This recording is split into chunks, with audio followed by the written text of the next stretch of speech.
నన్ను బ్రోవమని చెప్పవే సీతమ్మ తల్లి, నన్ను బ్రోవమని చెప్పవే.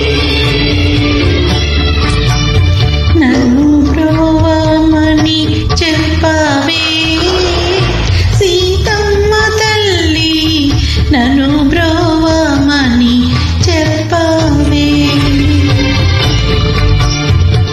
నన్ను